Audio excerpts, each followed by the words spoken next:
IPL কিন্তু শেষ, কিন্তু আইপিএল এর রেশ কিন্তু এখনো মাথার মাঝখানে ঘুরপাক খাচ্ছে। আপনারা সবাই জানেন আরসিবি 18 বছর পরে কাপ নিছে, বাদ দিলাম এই কথা। আইপিএল কিন্তু 10টা দল 75টা ম্যাচ, প্রায় 250 প্লেয়ার কিন্তু পার্টিসিপেট করছে। এর মাঝখানে যদি 11 জন প্লেয়ারকে আপনাদেরকে বেছে নিতে হয় তাহলে কেমন হবে?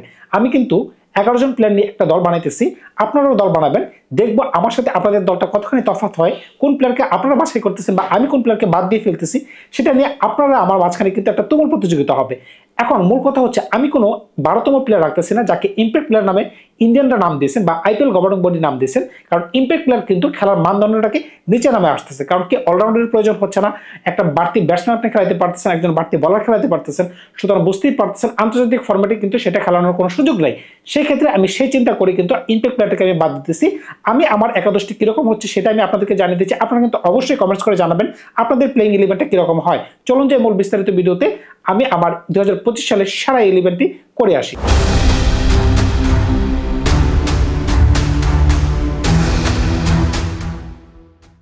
এক নম্বর প্লেয়ার হিসেবে একটা নাম সবার আগে চলে আসবে, এখানে কোনো বিতর্ক নাই, কোনো তর্ক নাই, কোনো প্রতিযোগিতাই নেই। নাম হচ্ছে সাই সুদর্শন। এই প্লেয়ারটি এবারের টুর্নামেন্টে যে ধরনের খেলা খেলছে, ক্লাসিক্যাল শট বলেন, এগ্রেসিভ বলেন, ধরে খেলা বলেন, এমনকি গুজরাটের হয়ে তিনি যে ধরনের পারফরমেন্স দিচ্ছেন, আরেকটা রেকর্ড তো বিরাজমান আছেই, তিনি কিন্তু এবারের আইপিএল এর সবচেয়ে বেশি রান করছেন। সুতরাং বুঝতেই পারতেছেন যার মাথায় হলুদ কালারের টুপি তাকে তো দল থেকে বাদ দেওয়ার কোনো সুযোগই নেই। সুতরাং বুঝতেই পারতেছেন এই প্লেয়ারটিকে কিন্তু আপনাকে অবশ্যই দলে রাখতে হবে। আমি বলতেছিলাম সাই সুদর্শনের কথা। এখন কিন্তু ভাই প্রতিযোগিতা অনেক বড়, একজন কিন্তু আপনি খুব সহজে সাই সুদর্শনকে আপনি পিক করে নিলেন, কিন্তু তার পার্টনার কাকে নেবেন আপনি? ফিল সল্ট, বিরাট কোহলি, এদের মাঝখান থেকে নেবেন? মিচেল মার্শ যে কিনা 600-এর উপরে রান করছে এই টুর্নামেন্টে, ওনাকে নেবেন? নাকি প্রভসিমরন সিং, প্রিয়াস আয়ার, এদের মাঝখান থেকে নেবেন? বুঝতেই পারতেছেন শুভমন গিলও কিন্তু রয়েছে।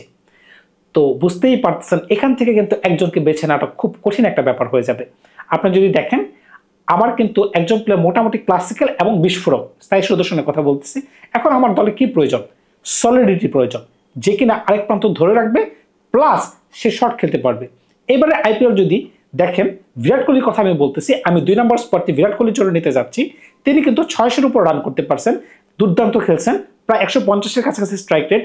সুতরাং বুঝতেই পারতেছেন এই প্লেয়ারটিকে বাদ দিয়ে আপনি আইপিএল ইলেভেন এবছর অন্তত করতে পারতেছেন না। বুঝতেই পারতেছেন আমার 1 আর 2 কিন্তু হয়ে গেল, সাই সুদর্শন, বিরাট কোহলি। 3 নাম্বার আবার কিন্তু প্রতিযোগিতার পালা।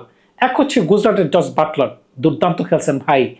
এই একটি প্লেয়ার যে একটি ইম্প্যাক্ট তিনি রাখেন, কারণ হচ্ছে তিনি কিন্তু ধরে খেলতে পারেন, আবার মারার সময় 4-6 বন্যা তিনি বসাই দিতে পারেন। এবার আইপিএল যদি আপনারা ফলো করে থাকেন তাহলে জস বাটলার নাম কিন্তু আপনাদের ব্রেনে অবশ্যই চলে আসবে। কিন্তু আরেকজন প্লেয়ারকে কিন্তু আপনি বাদ দিতে পারতেছেন না, নিকোলাস পুরান। তিনি কিন্তু প্রথম বল থেকে ছক্কা মারতে পারতেন। মনে পড়ে কি আপনাদের? এক সময় পর্যন্ত এবারের টুর্নামেন্টে সর্বোচ্চ ছক্কার অধিকারী কিন্তু ছিলেন নিকোলাস পুরান। তিনি যে ধরনের বিস্ফোরক ব্যাটসম্যান হিসেবে প্রতীয়মান হয়েছেন লখনৌ সুপার জায়ান্টসের হয়ে, কোনো বলার অপেক্ষায় রাখে না যে তিনি 3 নম্বর পজিশনটি গ্র্যাব করতে পারেন। এখন দ্বিধাদ্বন্দ্বের ব্যাপার হচ্ছে আপনি জস বাটলারের সাথে যাবেন নাকি নিকোলাস পুরানের সাথে যাবেন। আমি ব্যক্তিগতভাবে চলে যাচ্ছি নিকোলাস পুরানের সাথে, কারণ হচ্ছে তার যে স্ট্রাইক রেট, তিনি প্রায় 195 স্ট্রাইক রেটে ব্যাটিং করছেন, দুর্দান্ত ব্যাটিং করছেন ভাই। তিনি বিস্ফোরক তো ছিলেনই এবং ধারাবাহিক ছিলেন। তিনি যেইভাবে ব্যাটসম্যানদেরকে এবার তুলোধনা করছেন মারাত্মক ছিল ভাই। সুতরাং বুঝতেই পারতেছেন আমি জস বাটলারকে বাদ দিতে হচ্ছে। 1, 2, 3 কিন্তু আমার হয়ে গেল। 4 নম্বর পজিশনের জন্য যদি আপনাকে কোথাও যাইতে হয় তাহলে যেতে হবে কোথায়? একটাই চয়েস আমার কাছে, ক্যাপ্টেন শ্রেয়াস আইয়ার। আমার দলের ক্যাপ্টেন হচ্ছেন শ্রেয়াস আইয়ার। কেন আমি বলতেছি? তার পারফরমেন্স যদি খেয়াল করে থাকেন, তার লিডারশিপ কোয়ালিটি যদি খেয়াল করে থাকেন, তার ব্যাটিং যদি খেয়াল করে থাকেন, নো ডাউট যে আপনার দলেও 4 নম্বর দলে 4 নম্বর স্পটে শ্রেয়াস আইয়ার কিন্তু জায়গা করে নেবে। তার প্রথম ম্যাচে 97 রান, আনসেলফিশনেস দেখেন, তিনি কিন্তু ইচ্ছা করলে সেঞ্চুরি করতে পারতেন, তিনি করেন নাই। মুম্বাইয়ের সাথে কোয়ালিফায়ার 2-তে অনবদ্য 87 রান, দুর্দান্ত ছিল। আনলাকিলি তিনি ফাইনালে 2 বলে 1 রান করে আউট হয়ে যান। তিনি যদি একটু সময় তিনি ক্রিজ দিতে পারতেন, হয়তোবা রেজাল্টটি পাঞ্জাবের ঘরে চলে যেত, মানে কাপটি পাঞ্জাবের ঘরে চলে যেত। সুতরাং বুঝতেই পারতেছেন তার ইম্প্যাক্ট কিন্তু অসাধারণ ছিল। তিনি কিন্তু ব্যাট হাতেও দুর্দান্ত ছিল। ঘরের মাঠে তিনি পাঞ্জাবের হয়ে 2-1টা ম্যাচ তিনি বাজে খেলছেন, আদারওয়াইজ ঘরের মাঠে মানে পাঞ্জাবের যে হোম গ্রাউন্ড বলতেছেন এটার বাড়ি কিন্তু তার পারফরমেন্স দুর্দান্ত ছিল। সুতরাং বুঝতেই পারতেছেন 1, 2, 3, 4 কিন্তু হয়ে গেছে। আপনারা যদি খেয়াল করে থাকেন টপ 4 কিন্তু মোটামুটি ভালো সলিড। 5 নাম্বার এমন একজন প্লেয়ার যাকে কিনা একটু উপরে দেওয়ার কথা ছিল, কিন্তু কি করবেন ভাই, কোনো জায়গায় তো নাই। কারণ কি? সূর্যকুমার যাদব যে কিনা ম্যান অফ দ্য টুর্নামেন্ট হয়েছে, বুঝতেই পারতেছেন এমন একজন প্লেয়ার। তিনি এবারে আইপিএলে দেখেন 13, 14, 15টা ম্যাচ খেলছেন, কোনো ম্যাচ খুঁজে পাবেন না যে কিনা 25 রানের আগে কোনো ম্যাচে আউট হয়েছেন। সুতরাং বুঝতেই পারতেছেন তার ইম্প্যাক্টটা কতখানি ছিল। মনে পড়ে কি এমন একটা ম্যাচ, তার কিন্তু স্ট্রং সাইড হচ্ছে যে লেগ সাইডে পিছনে কিপারের মাথার পিছন দিকে এভাবে স্কুপ শট খেলা। একটা দুর্দান্ত ম্যাচ ছিল সম্ভবত দিল্লির বিপক্ষে।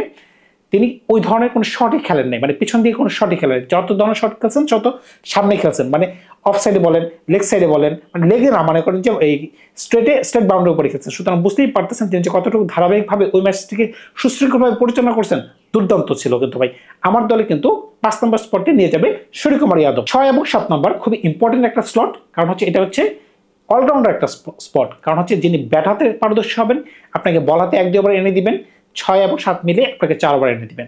তখন কিন্তু কি হয়ে যাচ্ছে, দলের ভারসাম্যটা ব্যালেন্স হয়ে যাচ্ছে। 6 নম্বরে আপনি ব্যাটসম্যানের সুযোগ এনে দিবে, ব্যাটিং করার সুযোগ এনে দিবে, 7 নম্বরে আপনাকে ব্যাটিং করার সুযোগ এনে দিবে। কিন্তু এবার আইপিএল যদি আপনারা খেয়াল করে থাকেন, ওই ধরনের কিন্তু 6 নম্বরে ওই ধরনের পারফরমেন্স আপনি খুঁজে পাবেন না অ্যাজ এ অলরাউন্ডার হিসাবে। কারণ কি, ইম্প্যাক্ট প্লেয়ারের কারণে কিন্তু এই স্থানগুলো প্রপার ব্যাটসম্যান দখল করে ফেলছে, কিংবা প্রপার বলার হিসেবে 7 নম্বরে কেউ চলে আসছে। 7 নম্বরে তো কোনো দলেরই কোনো বলার নাই, প্রপার ব্যাটসম্যান বা অলরাউন্ডার খেলতেছে। কিন্তু অলরাউন্ডার স্পট মূলত 6 নম্বর, 7 নম্বরে হয় বিশেষ বিশেষ ক্ষেত্রে। সুতরাং বুঝতেই পারতেছেন এখন কিন্তু আমার জন্য হেডেকের মাত্রাটা অনেক পরিমাণ বেশি বেরিয়ে গেছে। কারণ কি, আপনি টোটাল আইপিএল যদি খেয়াল করে থাকেন, আপনি অলরাউন্ডার হিসেবে তেমন ধরনের কোনো ভালো পারফর্মার আপনি খুঁজেই পাবেন না। এক হচ্ছে মুম্বাইয়ের হার্দিক পান্ডিয়া, 2 হচ্ছেন অক্ষর প্যাটেল, এবং 3 হচ্ছে আরসিবির ম্যান অফ দ্য ম্যাচ যিনি ফাইনাল হয়েছেন কুণাল পান্ডিয়া। সুতরাং বুঝতেই পারতেছেন আপনাকে এই 3 জনের মাঝখান থেকে 2 জনকে বেছে নিতে হবে 6 নম্বর স্পটে এবং 7 নম্বর স্পটের জন্য। আমি 6 নম্বর স্পটের জন্য নিয়ে যাচ্ছি হার্দিক পান্ডিয়াকে। তিনি কিন্তু 200-র উপর রান করেছেন এবং 14টি উইকেট নিয়েছেন। সুতরাং বুঝতেই পারতেছেন অতিরিক্ত চয়েস না থাকার কারণে কিন্তু আমার হার্দিক পান্ডিয়াকে নিতে আমি বাধ্য হচ্ছি। 7 নম্বর স্পট কাকে নেবেন, অক্ষর প্যাটেলকে নেবেন নাকি বুঝতে পারতেছেন কার কথা বলতেছি? কুণাল পান্ডিয়ার কথা বলছি। 2 বাইক কিন্তু একসাথে হয়ে যেতে পারে যদি আমি কুণাল পান্ডিয়াকে নিয়ে নিই, তাকে বাদ দেওয়ারও কিন্তু সুযোগ নেই। যদি খেয়াল করে থাকেন আরসিবির এই ক্যাম্পেইনে তিনি 3 বার ম্যান অফ দ্য ম্যাচ হয়েছেন। প্রথম ম্যাচে, লাস্ট ম্যাচে, ফাইনালে, অত্যন্ত গুরুত্বপূর্ণ ম্যাচ, আমাকে মাঝখানে একটা দিল্লির সাথে। সুতরাং বুঝতেই পারতেছেন তিনি কিন্তু ম্যান অফ দ্য আওয়ার, মানে এই আমি যে টিমটা বানাইতেছি এই টিমের কিন্তু মধ্যমণি কিন্তু তিনি, তাকে কিন্তু বাদ দেওয়া যাচ্ছে না। তিনি যে ধরনের কানি বলার, যে ধরনের চতুর তিনি ব্রেন, তিনি কিন্তু একটা ম্যাচ বা 2টা ম্যাচ কিন্তু ব্যাট হাতেও কিন্তু খেলা ঘুরাইছেন। সুতরাং বুঝতেই পারতেছেন 7 নম্বর স্পট কিন্তু কুণাল পান্ডিয়ার।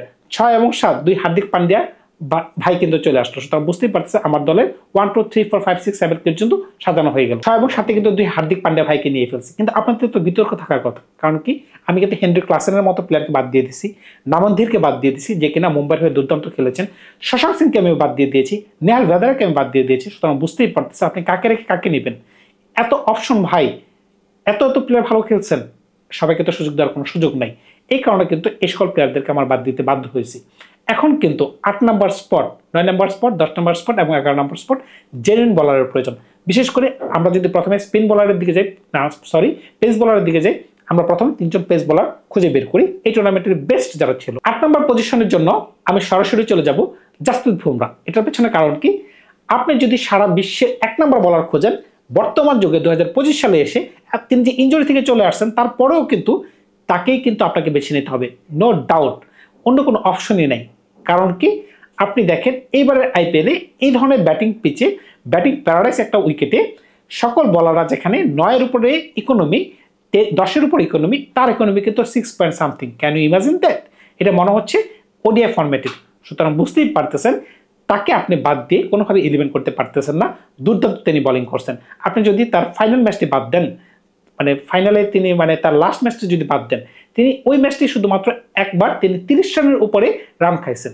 অন্য কোনো ম্যাচে তিনি 30 রানের উপরে 4 ওভার বোলিং করে রান দেয় নাই। সুতরাং বুঝতেই পারতেছেন তিনি কোন ধরনের বোলিং করছেন। তো 8 নম্বর স্পটটি কিন্তু আমার দলে হয়ে গেল। 9 নম্বর স্পটটির জন্য কিন্তু আমার এত বেশি চিন্তা করতে হচ্ছে না 8 নম্বর স্পটের মতোই, কারণ এবারে টুর্নামেন্ট যদি আপনি খেয়াল করে থাকেন একটা বলার কিন্তু খুব ইম্প্যাক্ট রাখছে, সে হচ্ছে জশ হ্যাজেলউড।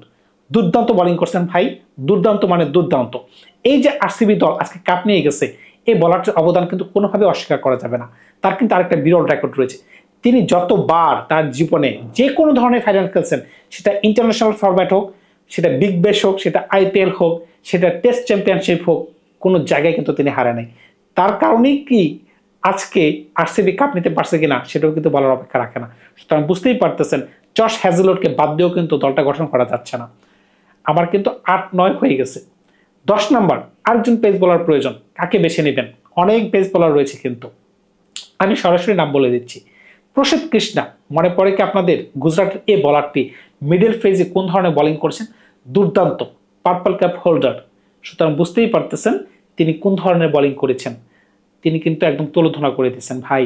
মাঝখানে তাকে খেলাটা খুবই কষ্টকর হয়ে যেত। আপনি দেখেন যদি জাসপ্রীত বুমরা এবং জশ হ্যাজেলউড শুরু করে, মিডল ফেজে যদি এই বোলারটি বোলিং করে, সাথে যদি হার্দিক পান্ডিয়া বোলিং করে কিংবা সাথে ক্রোনাল পান্ডিয়ার সঙ্গ দেয়, তখন কিন্তু দুর্দান্ত হয়ে যাচ্ছে। সুতরাং বুঝতেই পারতেছেন প্রসিদ্ধ কৃষ্ণের কোনো বিকল্প আমার দলে আপাতত নাই। 11 নম্বর স্পটটি কিন্তু খুবই গুরুত্বপূর্ণ, কারণ এখানে কিন্তু আপনি একজন জেনুইন স্পিন বোলারকে খেলাবেন। আপাতত আপনি উপর যদি খেয়াল করে থাকেন, আপনি কিন্তু 4 জন পেস বোলার রয়েছে, 3 জন জেনুইন, একজন কিন্তু অলরাউন্ডার হার্দিক পান্ডিয়া। আপনি ক্রোনাল পান্ডিয়াকে নিয়েছেন, সে কিন্তু কোনো ম্যাচে 2 ওভার করতে পারে, কোনো ম্যাচে 1 ওভার করতে পারে, কিন্তু 4 ওভার এনে দেওয়ার মতো আপনার কিন্তু কোনো বোলার আপনি কিন্তু নেন নাই এখন। এই স্পটটির জন্য কিন্তু যুদ্ধ লেগে যাবে ভাই।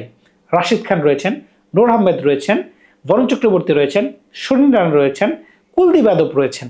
এখন যদি পারফরমেন্সের দিকে তাকান ভাই, সরাসরি কিন্তু একজনের নামে আমি বলবো। আপনারা যদি অমিল থাকেন, মানে আমার মতের সাথে যদি অমিল থাকে, তাহলে আপনারা ভিন্ন মত পোষণ করতে পারেন। আমি চলে যাচ্ছি 11 নম্বর স্পটের জন্য। কার সাথে চলে যাচ্ছি? নূর আহমেদের সাথে। এই বোলারটি কিন্তু এবার চেন্নাইয়ের হয়ে দুর্দান্ত বোলিং করছেন। হয়তো বা চেন্নাই তেমন কিছু করতে পারে নাই, কিন্তু তার বোলিং ছিল দেখার মতো, দৃষ্টিনন্দন ছিল বোলিং। তার বোলিং যে ব্যাটসম্যানরা ভালো ভালো ব্যাটসম্যানরা যে খেলতে পারে না, এটা কিন্তু আপনারা সব চোখে দেখছেন। সুতরাং বুঝতেই পারতেছেন আমার কিন্তু প্লেইং ইলেভেন সাজানো হয়ে গেছে। অনেক প্লেয়ারকে আমি ইচ্ছা করেও রাখতে পারিনি, যেমন রাশিদ খান। এই প্লেয়ারটিকে বাদ দিয়ে কি কোনো ইলেভেন করা সম্ভব এই যুগে? বলেন, যে কিনা বিশ্বের 1 নম্বর বোলার। জাসপ্রীত বুমরাকে যখন আমরা বলি বিশ্বের 1 নম্বর বোলার, পেস বোলার হিসেবে, কিন্তু রাশিদ খানও কিন্তু বিশ্বের 1 নম্বর বোলার। কিন্তু জাসপ্রীত বুমরা কিন্তু পারফরমেন্স দিতে পারছেন, কিন্তু রাশিদ খান এবারের টুর্নামেন্টে কোনো পারফরমেন্স দিতে পারে নাই। আপনারা যদি খেয়াল করে থাকেন, সবাই তাকে 4-6 মারছে। সুতরাং আমি কিন্তু তাকে দলে রাখতে পারলাম না। এক নজরে যদি 11 জন প্লেয়ারকে আমি আবার আপনাদেরকে একটু দেখাই দিই, তখন আপনারা বুঝতে পারবেন আমার প্লেইং ইলেভেনটি কিরকম ছিল। 1 নম্বর সাই সুদর্শন, 2 নম্বর বিরাট কোহলি, 3 নম্বর নিকোলাস পুরান, সে কিন্তু উইকেট কিপিং করবে, 4 নম্বর শ্রেয়াস আয়ার ক্যাপ্টেন, 5 নম্বর সূর্যকুমার যাদব, 6 নম্বর হার্দিক পান্ডিয়া, 7 নম্বর ক্রোনাল পান্ডিয়া, 8 নম্বর জাসপ্রীত বুমরা, 9 নম্বর জশ হ্যাজেলউড, 10 নম্বর প্রসিদ্ধ কৃষ্ণা, 11 নম্বর নূর আহমেদ। এটা ছিল আমার প্লেইং ইলেভেন। এখন কিন্তু আপনারা কিন্তু আপনাদেরটা সাজাতে ভুলবেন না। দেখা যাক আমার সাথে কজন প্লেয়ার আপনাদের সাথে মিলে যায়, কিংবা আপনাদের থেকে আমার থেকে ভালো হয় কিনা। হইতেই পারে ভাই, কারণ এক একজনের মত এক এক রকম হবে। সবার যে এক ধরনের চয়েস হবে সেটা তো কোনো সময় মিলবে না। চলুন যাই আপনাদেরটা দেখে আসি। আজকে আমি বিদায় নিলাম, ধন্যবাদ সবাইকে, ভালো থাকবেন আপনারা। নতুন কোনো গল্প নিয়ে খুব শীঘ্রই হাজির হবো। বিদায় নিলাম আজকে, ভালো থাকবেন আপনারা।